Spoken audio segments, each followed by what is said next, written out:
Hello, everyone, and welcome to this special episode of Recovery Stories. My name is Patrick Custer, and I'm your host. We're so glad that you are here with us. It is Promise Week, and as with everything that we are doing this week at Promises Behavioral Health, we celebrate what it means to make a promise. And I'm so glad to have a special guest with us. Every week we have a special guest, but today is extra special. We've got Sam, and we're going to get to it right after this brief message.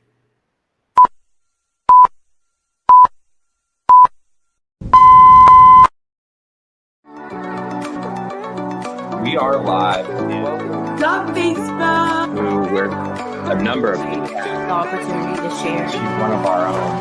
They aren't like Part of your story that's awesome. You found healing. You found, until I got sober. Can't wait for her to share that. I hate to know the different aspects of your story and what.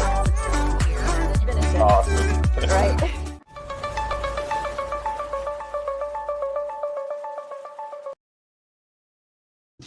Welcome back, everyone. I'm so excited to kick things off. We've got Sam MacMaster here with us from Promises Behavioral Health, along with me. Sam is our new corporate director of clinical operations, and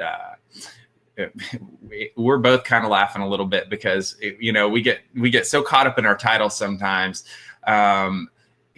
We forget to focus on what it is we're actually doing. And I think that what we're here to talk about today is a little bit more focusing on what's behind the title. What is the true meaning of how we're making impact in our world and changing lives? And I can't think of a better person to be talking to today than Sam. So welcome to Recovery Stories, Sam. Thanks for doing this. Thank you for having me. I'm excited. So absolutely.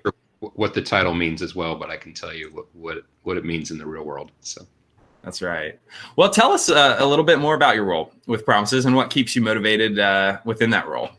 Sure. Yeah, I started back in November, and I'm really excited to be here and be part of the team. I am the corporate director of clinical operations, which is way too many words and way too many syllables. But it means that I'm in charge, or I'm the person who's responsible for the clinical operations at the Promises facilities. And at the end of the day, if we're a business, that's our product. But it means a whole lot more than that to me. I'm somebody who's been around recovery for more than 30 years and worked in the field for almost as long. And just excited to be able to connect with our providers in the field and really provide some direction. Part of my role is to develop a Promises model to really tie together our various locations and tie together what we're doing there, but also to make sure that we have some integrity in what we do, that we're able to say with confidence that we're providing world-class services. Those services are based on research, things that we know that'll work. But more importantly, what I'm most concerned about is what is the client's experience, or the person who walks in the door on that first day. And we want them to be treated with love. We want them to be treated with respect. We have lots of ways of talking about that in the clinical world. We can talk about motivational interviewing or client-centered, but at the end of the day, while we're assessing people, they're assessing us. And in that first really 3 seconds, they have a sense of, can I trust these people? I know everything revolves around promises, but they've made certain promises to me explicitly or implicitly. And can I trust that I am so full of fear? Most people walking through that door have had some kind of an experience. Usually it's not good. There's a crisis that occurred. And they end up walking through the door full of fear, and oftentimes not necessarily using the word, but covered up in shame about what just occurred. And my job is to make sure that they're treated well, and they're treated comfortably, that they're safe, but more importantly, they're able to connect with who they truly are and really get to know that person sometimes for the first time. So.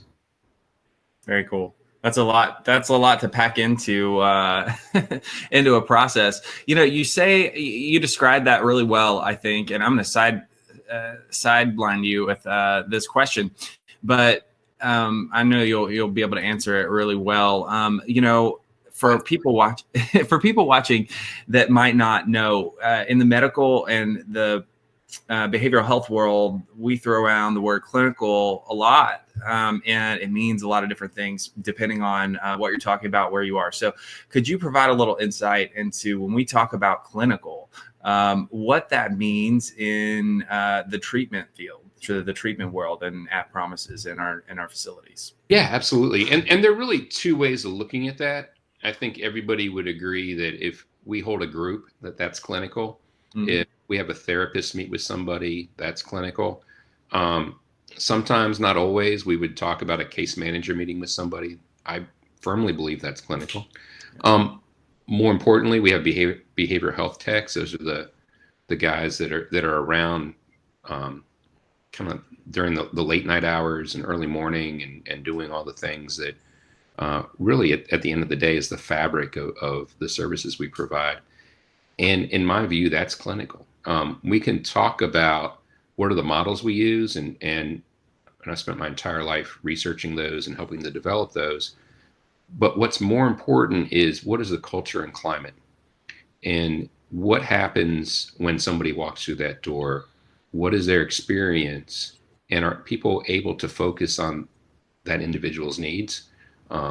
Oftentimes a family member or other loved one has been praying for this moment for years. And our job is really very sacred in terms of just making sure that people are treated the way they deserve to be. And that it's a sacred space to walk into. So my job is to make sure that's clean, and people have the space to really, again, get to know who they are and heal at the end of the day. Awesome. I think as a person in recovery myself, and having been through the treatment process, I feel like that was a really great description. Thinking about how all the ways you could have described it. So anyway, thank you for answering that. And I know that wasn't one of the things that necessarily we said we were going to talk about, but okay. So, next, let's talk about what got you into this industry. I know you've been in it a while. Love to hear about that. I was the young guy, and I started working in treatment right when I first came to recovery myself, when I was about 19, and really have worked in it in lots of different ways. And initially, I had all the cool jobs. I got to drive. Actually, I didn't drive. I didn't have a license at the time, but I drove in a detox van, and I was the guy on the shotgun. And my first job was picking people up wherever they may be and getting them to a detox. And that was in Maryland. The closest detox was in Delaware. And I had so much fun doing that because we also got to pick people up on the way home, and they look like different people. And they may not have even remembered the experience of getting the treatment, but they were so grateful and often looked like different humans. And I think that really hooked me initially. I pretty early on started going to school. I took a break after high school, and mostly because I had to, but also started to go to school. And my goal was not to work in the addiction treatment field. It was really, wasn't sure what I wanted to do, but that was not the goal. And just through nudges or experiences that I had, or losses that I had, and really just falling in love with recovery, that I really enjoyed the times that I got to volunteer initially, the times that I got to connect with people and do things in treatment centers or in other ways. And pretty soon started to find myself again with all the cool jobs, the third shift guy on the detox, the person who got to take people to meetings, the person who got to, they're not as common anymore. There used to be quite a few AA or NA dances that I would be able to take people to as part of my job. So love that part, and the flexibility and just the contained chaos and just watching people recover and enjoying that piece. So I feel like I watched the NBA commercial where they said, stay in school and don't do drugs. And I did that for about a decade, and eventually became a therapist and worked in an adolescent program for a couple of years and enjoyed that. Thought I really enjoyed the teaching aspects of that as much as I did the connection. And ended up getting a PhD, became a researcher who developed a lot of programs, a lot of interventions, did demonstration projects in terms of and really to find out what works best and how do we apply research in the real world. Taught social work. I ended up in Nashville teaching social work as a member of the faculty for about 15 years at the University of Tennessee. And my real passion was the addictions course, and just continue that. Started work primarily as a consultant. I'm giving you my entire resume at this point, so point. But yeah, no, I was just gonna say, it's funny you say that because I know when you and I, one of the times you and I first met, I mentioned how I feel like every clinician I know in town who went through a social work program says that you had a huge impact on their trajectory. And so, and not to I know we talk about ego all the time, and not to go to that place, but it is there's something to be said for the impact you've had on a lot of people, changing lives in the realm of mental health and addiction. And yeah, and really, it's just I've had this incredible opportunity to be in those positions and really to share the same experiences I was sharing as the third shift guy at Detox, in a way that people heard it differently, maybe, or paid more attention because I had more letters after my name. The reality is people want to know that they're cared for, and people want to know that you're transparent and you're real, and that you keep your promise, just to go with the tagline again. Absolutely. So speaking about being real, we talk about, the meaning behind everything. And I think that was what I hear so much in what you did, the finding research, not just, talking about what we do, but actually having meaning and scientific fact behind all of it. And that was a huge part of your career. So could you tell us a little bit more about that research and how that plays into this mission of yours in your career? Sure, absolutely. I had two sort of just kind of opportunities that were serendipitous. One was I did my dissertation on co-occurring disorders when that was in its infancy, and became a firm believer that basically 70% of people that walk through a treatment center have an additional mental health disorder, whether it's a mood disorder or PTSD, and that we need to treat that as well. We've now know that almost everybody's experienced trauma, and we need to treat that in the same way. Also had the opportunity to kind of enter the research side as things were changing in the field in general. I think going back to the late 80s, most treatment was really just an orientation to 12-step groups and connection in that way. And we found out that there are different ways of providing services that work better. Not that we want to walk away from the 12-step approach. It's a very necessary, but in some ways insufficient piece to what we're providing in professional treatment, and that we need to utilize what we refer to in treatment as evidence-based practices, which means that there's some research behind what we're doing, that we know it works because it's worked in other places, and had a hand in developing and applying those in lots of different places, and had really enjoyed the process of doing that. And then knowing that the research that we were developing was also impacting people's lives, in oftentimes with populations of people right out of prison. I had an opportunity to do things in the Virgin Islands for 6 years with people who had really limited resources, worked with folks in New York City, in Los Angeles, et cetera. And because I became sort of the outcome person, the outcomes guy, of how do we measure, do people do well following treatment, I had the opportunity to work with a lot of treatment centers kind of throughout the country, and really enjoyed that process of developing programs and looking at what works, and oftentimes what works better. Interesting. So, it's just kind of one of my own comments here is the outcomes is such a difficult, I guess, topic to navigate. It's interesting that I didn't know that you had that, maintained that space in research. Because, for people who don't know that are watching, we have a standard in the addiction behavioral health field of, having to be transparent and honest about how we talk about outcomes and measuring, because it's so difficult. How do you measure success and things like that? So it's really cool that was, something that you worked with.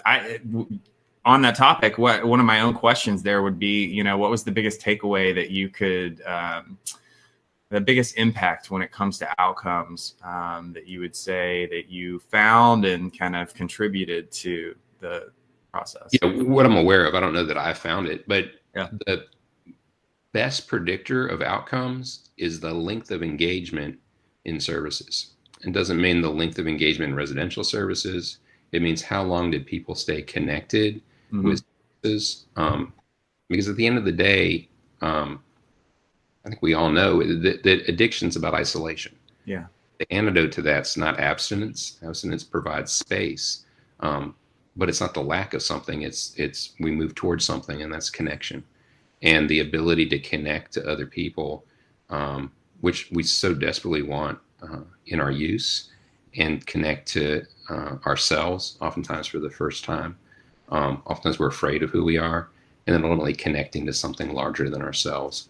But that ability to connect, and it really moves addiction and also mental health, for that matter, away from this idea of acute care that we send somebody away for 28 days and magically they come back fixed, but really to what's known as chronic care, and that these are lifelong disorders, just like diabetes, just like everything else, that we need to follow up and stay engaged in services and stay engaged in informal social support, which is our recovery meetings, whatever that form may be, but more importantly, staying connected to other people that we can talk and be real with. So. Sure. I'm a big fan of that. Being my family at Promises is the rooted alumni community, and we love engagement and staying connected and finding joy and a life of recovery. So, kind of along those lines, my next question is kind of a great next step. What kind of advice or encouragement would you share with somebody who's in recovery that's looking to give back to the recovery community in some way, but isn't really sure where to start?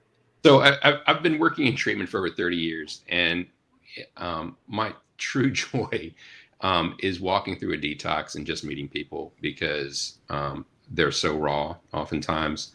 And the real joy and the real gift in that is I get to see them in a couple of weeks, similar to the first job where I first got hooked doing this, driving the detox van. And I always told people, don't leave and tell the truth. And if we don't leave and tell the truth, you're going to be okay.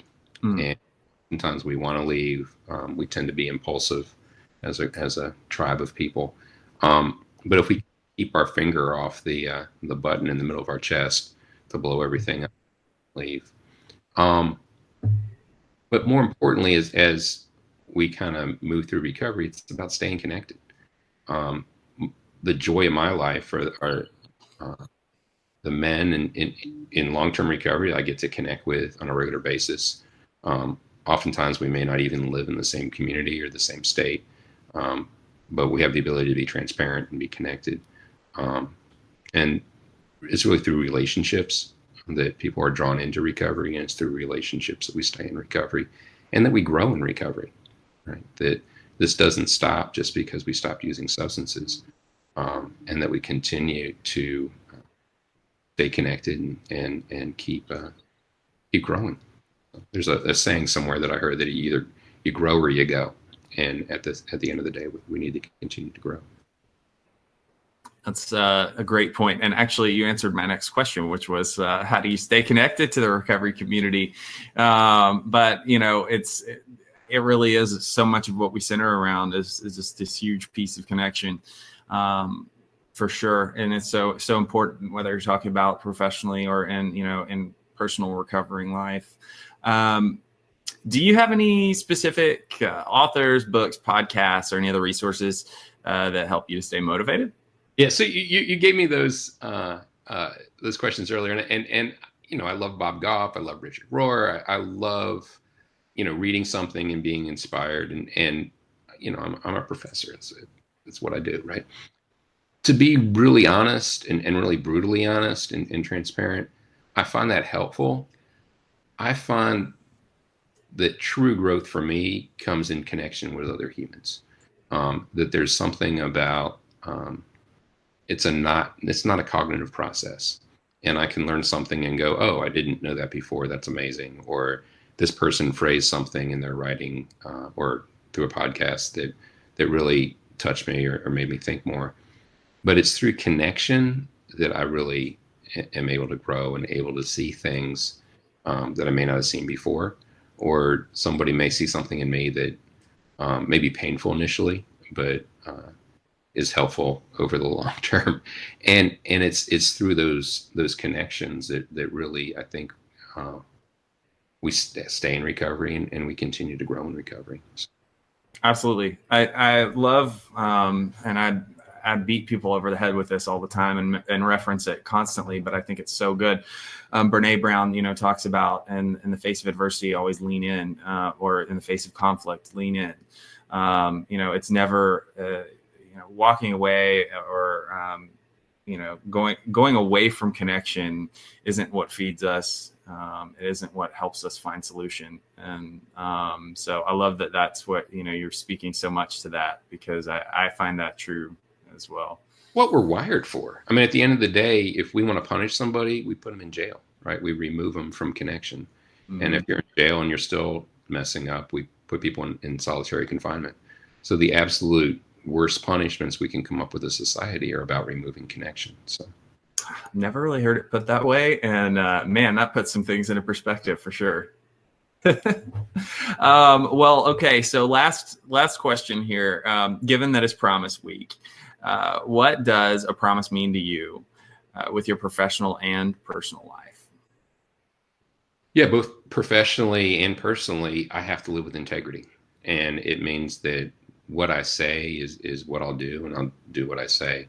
I need to live transparently, and what I do at work needs to mirror what I'm doing personally. What I'm doing personally needs to mirror what I'm doing at work. I think the longer we're sober and we develop kind of that quiet voice and inside that kind of lets us know, are you walking in integrity or not? At Promises, I'm accountable for clinical programs, and I'm the backstop on terms of, are we acting with integrity as an organization? And sometimes I get to be the loud outside voice of the still quiet inside voice that we all carry. So. Very cool. Awesome. Well, that wraps up all my questions for you. And this has been great. I really appreciate you doing this. And, I just wanted to offer a couple thoughts. If you've been reading the screen, you see it on the bottom, but it is Promise Week. And we invite you to set a new intention or promise to yourself and put that into practice. And if you want to let us know what that is, feel free to put it in the comments below and start a conversation. Also, if you or a loved one need help, please feel free to reach out to us to ask for help. And you can call us at the number on your screen or find more information through the links provided to our website. And the last thing I always like to leave everyone with is that if you are struggling, the only thing that you can do is I would encourage you to tell someone and not keep it to yourself. With that, thanks everybody for your time. Hope you have a great day, and we are out.